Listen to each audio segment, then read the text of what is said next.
Ashit Sandosha, DJ Baki, raslila Dusha শ্রবণ 1 number করবেন, pole. দর্শন করবেন, ঠিক, কিন্তু লক্ষ্য রাখবেন যে রাসলীলা দর্শন করতে গেলে আপনার অন্তরে থাকা কিঞ্চিত ভক্তি পদদলিত হতে চলেছে, সেই রাসের মঞ্চ ত্যাগ করে দেবেন, শুনবেন না। ভগবানকে ভালোবাসি, তাকে নিয়ে রঙ্গতামাশা করবে এমন স্টেজে বসাই অপরাধ, এটুকু আমি বলতে পারি। ঈশ্বর আমাদের স্রষ্টা, তিনি পিতা, তিনি স্বামী। ভগবান কৃষ্ণ গোপীদেরকে ডেকেছিলেন একে অপরকে পাবার জন্য, যেখানে মাকে সাক্ষী রেখেছিলেন। শোনেন, গোপীদের সঙ্গে কৃষ্ণের যে মিলন, সেখানে কোন মিলন? যে মিলনে মা সাক্ষী থাকে। রাসলীলা শুনতে গেলে দেখেন না, গোপীদেরকে ডাকার আগে কৃষ্ণ যোগমায়াকে স্মরণ করেছিলেন, তাহলে সেই যোগমায়াকে স্মরণ করেছিলেন, মাকে সামনে রেখে কৃষ্ণ গোপীদের সঙ্গে লীলা করেছিলেন, তাহলে সেখানে কোন লীলারস, কোন প্রেমের ব্যাখ্যা দিয়েছেন, এটা যদি উপলব্ধি করা না যায়, অনুভব না করা যায়, তাহলে সনাতনী হয়ে আমাদেরকে অকৃতজ্ঞ ছাড়া কিছু বলা যাবে না। তাই আমি প্রত্যেকটা বাবা মায়েদেরকে বলবো, কীর্তনের যথাযোগ্য সম্মান দিতে শেখাটাই হচ্ছে ভগবানের সেবা করা। আমি বলে দিই আপনাদের একটা কথা, যদি মনে হয় যে আপনি ভগবানের উদ্দেশ্যে কিছুই করতে পারবেন না, কিছু করার দরকার নেই, শুধু কীর্তনের সম্মান করে যান, কীর্তন গানের সেবা করে যান, আপনি ভগবানের দাসী হয়ে যাবেন, ভগবানের চরণের সেবার দাসী হয়ে যাবেন, কিচ্ছু করার দরকার নেই। রোজের সকালবেলা উঠে, সকালবেলা ব্রহ্ম মুহূর্তে উঠে যদি বাসি বিছানাতেই যদি মনে হয় আপনি এইটুকু কথা বলতে পারেন, তাতে আপনি যে জনাগো রঙ্গ ভজে, সে ঘয় আমার প্রাণ রে। একটু আসতে মায়েরা, আস্তে ভাইবসটা কমিয়ে, ভক্তমণ্ডলী মায়েরা, আমরা কিন্তু প্রত্যেক দিন সকালবেলা যখন হয়, যাদের বাড়িতে দেখবেন গরু বাছুর আছে, ছাগল আছে, পাখি আছে, বা কুকুর পোষা আছে, বা বিড়াল পোষা আছে, দেখবেন ঠিক ভোর 4:30 থেকে 5টি যখন বেজে গেল, আপনি গোয়াল ঘরে গিয়ে দেখবেন গরুগুলো কিন্তু ঘুম থেকে সম্পূর্ণ জেগে পরিষ্কার হয়ে গেছে। গরু বাছুর কেউ 4:30 থেকে 5টা বাজলে আর ঘুমায় না। পাখিগুলোর দিকে তাকিয়ে দেখবেন ভোর 4:30টার পরে ঘুম ভেঙে যায়। কুকুর বিড়ালগুলোকে তাকিয়ে দেখবেন ঘুম ভেঙে যায়। কিন্তু মানুষ ভোরের বেলা বেশি করে ঘুম দেয়। যে সংসারে ব্রহ্ম মুহূর্তে ভগবানের ধ্বনি হয়, সেই সংসারে ত্রিতাপ জ্বালার কণা মাত্র লক্ষ্য করা যায় না। ত্রিতাপ জ্বালা কাকে বলে?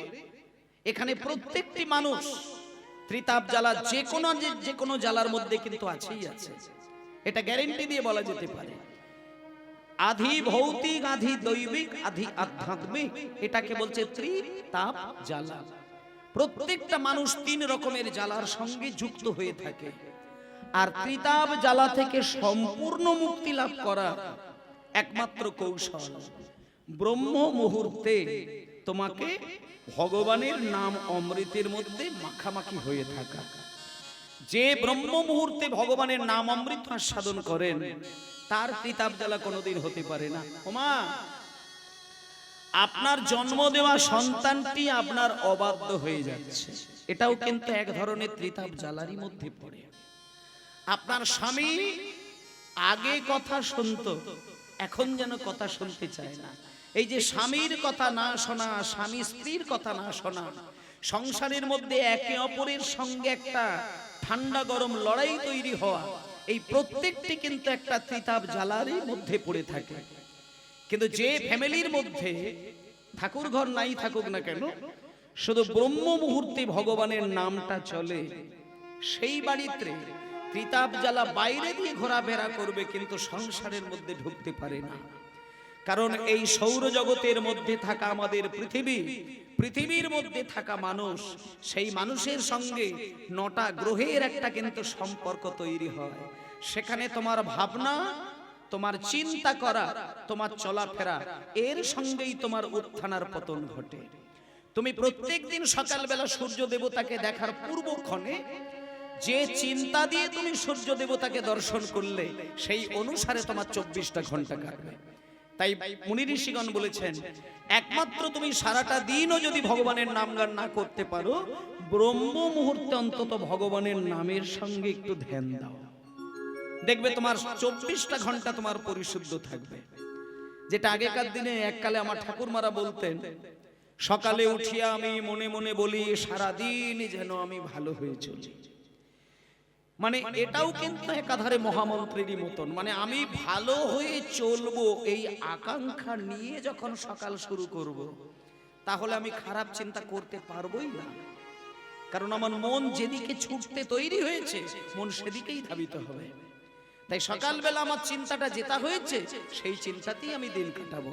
তাই প্রত্যেকটা মানুষের লক্ষ্য হবে ব্রহ্ম মুহূর্তে আমার আরাধ্য দেবতার সেবা করা, তারপরে দুপুরবেলা তার সেবা করা, আর সন্ধ্যাবেলায় যখন সন্ধ্যা প্রদীপ দেব, তখন একটা কথা শুধু বলবো, ভক্তমণ্ডলী মায়েরা, বাবা সন্ধ্যাবেলায় যখন প্রদীপ দেবেন, শঙ্খ বাজাবেন, তারপরে যখন আপনি প্রণাম করবেন, তখন একটা গান প্রত্যেকটা সনাতনীদের গাওয়া অবশ্য দরকার। এটা অনেকেই করে না, কিন্তু যদি করে অনেক কল্যাণ হবে, অনেক মঙ্গল হবে। আমাদের ধর্মীয় কিছু আচরণ বিধি যদি শুধু মেনে চলা যায়, বিধিগুলো, তাহলে সংসারের রূপটাই বদলে যাবে, জীবনের পরিকাঠামোটাই বদলে যাবে। ছুটে ছুটে জীবন সাজাতে লাগবে না। জীবন বদলানোটা হয় সম্পূর্ণ চিন্তা পরিশুদ্ধ থেকে। আর চিন্তা যদি পরিশুদ্ধ হয়, তাহলে তার আবেগটা পরিশুদ্ধ হবে। আর আবেগ যদি পরিশুদ্ধ হয়, তাহলে ভগবানের কাছে ডাকলেই ভগবান তাকে কৃপা করবেন। সন্ধ্যাবেলায় আমাদের যেটা কাজ, প্রত্যেকের যেটা কাজ, সেই কাজটা আমাদের মেনে চলতে হবে। প্রত্যেক দিন সন্ধ্যাবেলায় প্রদীপ দেওয়ার সময় যে গানটা গাইতে গাইতে আমাদের সন্ধ্যা প্রদীপটা জ্বলবে, গৌরাঙ্গ বলিতে হবে, রিভাব বেশি দিতে হবে না, সুন্দর করে সাউন্ডটাকে পরিষ্কার করো। পুলক শরীর, এই পদটি খুব বিখ্যাত পদ। একটু মায়েদেরকে বলছি মুখস্থ করে নেবেন, কারোর কাছ থেকে লিখে নিয়ে মুখস্থ করে নেবেন। আর সন্ধ্যাবেলায় তুলসী তলায় বেশি না 5টা মিনিট সময় ব্যয় করে চোখ বন্ধ করে শুধু এই কটা লাইন শুধু আপনি প্রাণ ভরে গাইবেন। 21টা দিন করে যান, তারপরে দেখবেন আপনার মনের ভেতরে একটা অদ্ভুত পরিবর্তন তৈরি হচ্ছে। সেটা আমি বলবো না। আপনি ভগবানের কাছে ভগবানকে সেবা দিতে গেলে চিন্তা করেন 2 ফোঁটা জল ফেলবো, কিন্তু জল আসে না।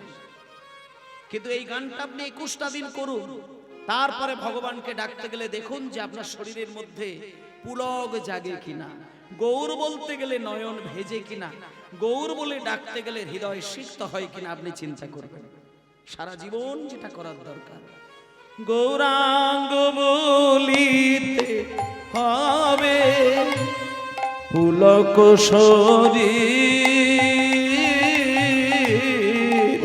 তাই গৌর হরি বলিতে হবে পুলক শরীর, গৌরাঙ্গ বলিতে হবে পুলক শরীর, হরি হরি বলিতে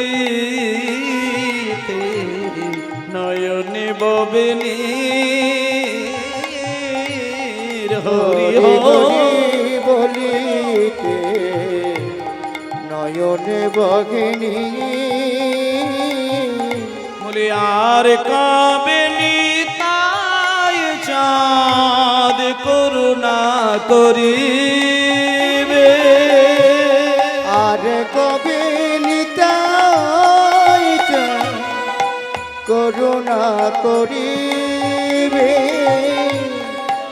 আর কবে নিতাই চাঁদ করুণা করিবে, সংসার বাসনা মোর কবে তুচ্ছ হবে সংসার বাসনা মোর কবে তুচ্ছ হবে আর বিষয় ছাড়িয়া কবে শুদ্ধ হবে মন বিষয় ছাড়িয়া কবে শুদ্ধ হবে মন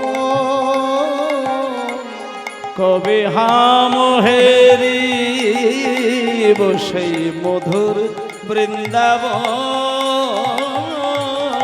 কবে হাম ঘেরি বসে মধুর বৃন্দাবন কবে হাম ঘেরি বসে মধুর বৃন্দাবন। এই গানটা নরোত্তম দাস ঠাকুরের প্রার্থনার গান এবং এই গানটি সন্ধ্যাবেলায় যদি কেউ গায়, এই যে এখানে যারা গুরু মন্ত্র নিয়েছেন, গুরু মন্ত্র যারা নিয়েছেন, প্রত্যেক দিন গুরু মন্ত্রটাকে নিয়ম করে জপ করে যাওয়ার যে একটা অলৌকিক আহ্নিকের যে ফল, জপ মন্ত্র যদি নিয়মিত জপ করা যায় তার যে একটা অদ্ভুত ফল পাওয়া যায়, সেই রকমই ফল এই গানটা যদি গাওয়া যায় পাওয়া যায়। এগুলো ফেলে দেওয়ার বিষয় নয়। ভগবানের চিন্তা করলে আপনার হৃদয় যে প্রেমের রসে ডুবে যাবে এ বিষয়ে কোনো সন্দেহ নেই। যেমন মায়েরা, তেঁতুলের চিন্তা যদি বারবার করা হয় মনের মধ্যে, তেঁতুলের যে একটা নিজস্ব বৈশিষ্ট্য আছে, মানুষ যদি তেঁতুলের চিন্তা করতে থাকে তাহলে কিছুক্ষণের মধ্যেই দেখবেন জিভের মধ্যে জল ধরা দেয়। কেন ধরা দেয়? সেটা হচ্ছে তেঁতুলের যে একটা নিজস্ব গুণ, সেই গুণের চিন্তা করে মানুষের জিভে জল এসে যায়। তেঁতুলের চিন্তা করলে মানুষের ইচ্ছে না থাকলেও যেমন জিভে জল এসে যায়, তেমনি ভগবানের এই আচার, এই নাম, এই মন্ত্র চোখ বন্ধ করে যদি মন প্রাণ দিয়ে করা যায়, আপনার অজান্তেই দেখবেন আপনার চোখে জল এসে যাবে। যেদিন ভগবানের নাম করতে গিয়ে দেখলেন আপনি বুঝতেও পারলেন না, চোখ থেকে টপ করে এক ফোঁটা জল গড়িয়ে গেল, আপনি সেদিন বুঝে গেলেন আপনার যা কিছু পাওয়ার ছিল আপনি সবই পেয়ে গেলেন। কারণ ভগবান তিনি একবারে মুখে বলে দিয়েছেন যে আমাকে যদি কেউ দামি দামি বাজারের ফল কিনে নিয়ে এসে সেবা দেয়, আমি ভগবান হয়ে কথা দিলাম আমি তার হাতের সেই ফল গ্রহণ করব। কিন্তু কোনোদিন যদি সংসারের অভাব এসে গিয়ে তুমি বাজার থেকে ফল কিনতে না পেরে শুধু গাছের একটা ফুল নিয়ে এসে আমার চরণে দিয়ে বলো যে ঠাকুর আজ আমি তোমাকে ফল দিতে পারছি না, শুধু একটা ফুল দিয়ে তোমাকে সেবা দিলাম, আমি কথা দিলাম যখন তুমি আমার চরণে ফুলটা বসাবে, ফুল বসানোর সঙ্গে সঙ্গে যদি দুবিন্দু নয়নের জল আমার চরণে ফেলো, আমি কথা দিলাম হামাগুড়ি দিতে দিতে গিয়ে তোমার ওই নিবেদন করা ফুল আমি কুড়িয়ে মুখে তুলে দেব। নিতাই গৌর প্রেমানন্দে হরি হরি। কারণ একমাত্র ভগবান ভক্তের কাছে শিশু হয়ে যায়, কোমল হয়ে যায়, নরম হয়ে যায়, অজ্ঞানী হয়ে যায়, মূর্খ হয়ে যায়। কোন দিন? ভক্ত যেদিন চোখের জলে ভগবানকে সেবা দেয়। চোখের জলে ভগবানকে সেবা দিলে ভগবান শিশু পুত্র হয়ে যায়। তুমি যা খেতে দেবে শিশুর মতো গিয়ে হাত বাড়িয়ে সবই মুখে তুলে নেবে। এটা ভক্তের ডাকে ভগবান শিশু বিচার করে না। যেমন বাচ্চা ছেলেকে কি খেতে দিলেন তিনি সে বিচার করে খায় না, সবটাই মুখে তুলে দেয়। তেমন ভক্তের যখন কাতর প্রার্থনা শুনতে পাবে ভগবান, সেই প্রার্থনাতে যদি ভক্তের চোখ থেকে টপ টপ করে জল গড়ায়, ভগবান তার কাছে শিশুর রূপ ধারণ করে ফেলে। আর এইভাবে যদি চোখের জলে কোনো দিন ভগবানকে সেবা দিয়েছে, দেখবেন ভগবান আপনাকে রাজা করে দেবে। রাজা কি চান আপনি? আমরা কত অকৃতজ্ঞ জানেন? আজকে হরিনাম শুনতে বসলেও মনে মনে সংসারের কথা ভেবে ভেবে ঠাকুরকে জানাই। তারকেশ্বরে পুজো দিতে গেলে, গন্ডি কাটতে গেলে ভোলানাথকে জানাই শুধু সংসারের কথা, কিন্তু আমরা জানি না এই যে শিবরাত্রির দিনে জল ঢালি শিবের মাথায়, কেন? স্বামী সুখে থাকার জন্য, স্বামী সুখে থাকার জন্য। কিন্তু কার জন্য?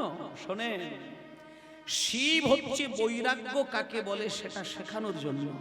আমরা বৈরাগ্য জানি না, আমরা ত্যাগ জানি না, আমরা গ্রহণটা জানি। যে ত্যাগ শিখেছে সে ভগবানকে পেয়েছে, আর যে ভোগ করা শিখেছে সে সবকিছু হারিয়েছে। একটা সংসারে দেখবেন যে যত ত্যাগ করতে শিখেছে সেই সংসারে সে সব থেকে বেশি শান্তির সন্ধান পেয়েছে।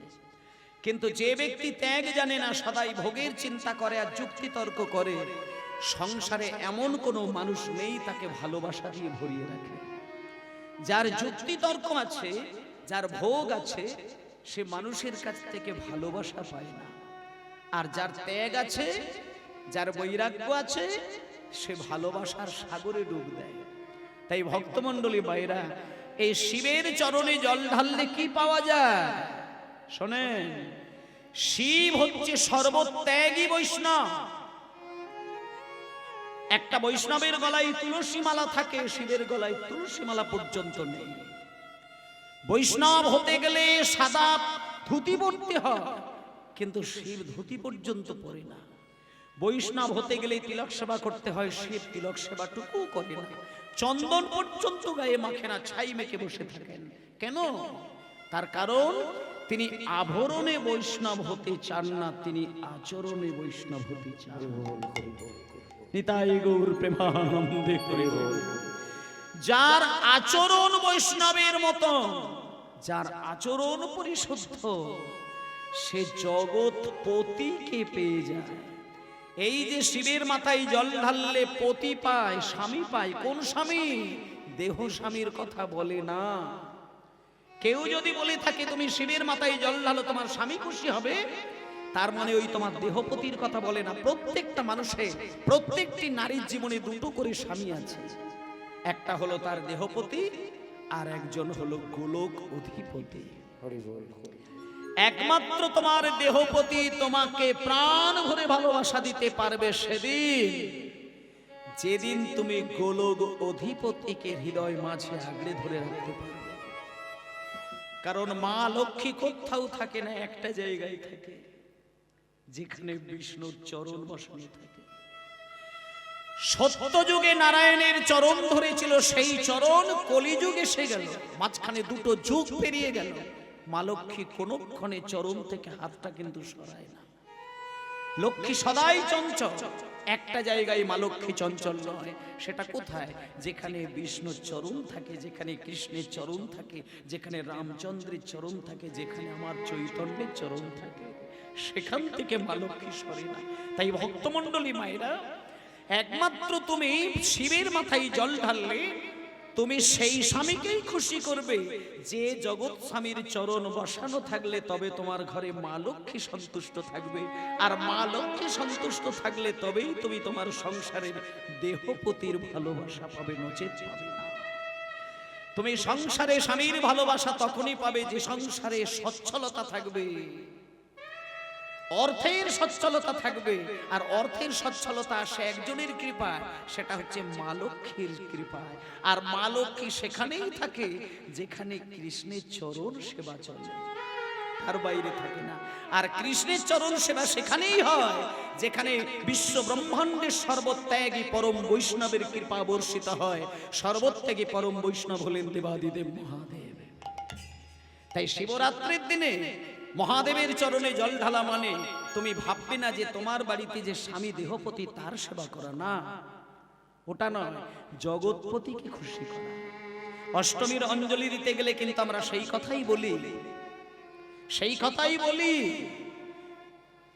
অষ্টমীর অঞ্জলিতে আমরা একটা কথাই বলি মন্ত্রের মাধ্যমে, যে মা তুমি আমাদেরকে কৃপা করো যেন নন্দের বেটা কৃষ্ণকে আমরা স্বামী রূপে পাই। কাত্যায়নী মহামায়ে মহিষগ্নি নন্দসুত গোপং দেহি পতিং মে পুরতেই নামা কাত্তায়নি মহামায়ে চামুণ্ড মুণ্ড মালিনী আয়ুর আরোগ্য বিজয়ং দেহি দেই নমস্তুতে। তারপরে পরের লাইনে বলে দেয় যে মাগো তুমি আমাকে কৃপা করো, ওই নন্দের বেটা কানায় তাকে যেন আমরা সবাই স্বামী রূপে পাই। এই স্বামীকে পাওয়াই হচ্ছে শিবের সেবা করা। তাই ভক্তমণ্ডলী মায়েরা আজকে চলুন আমরা সেই কৃষ্ণকে যাতে করে পাই সেই আশায় আমরা একটু একটু করে সেই ভক্তি রসপাত্রের দিকে চলে যাব। গৌরাঙ্গ মধুর লীলা হরি বল হরি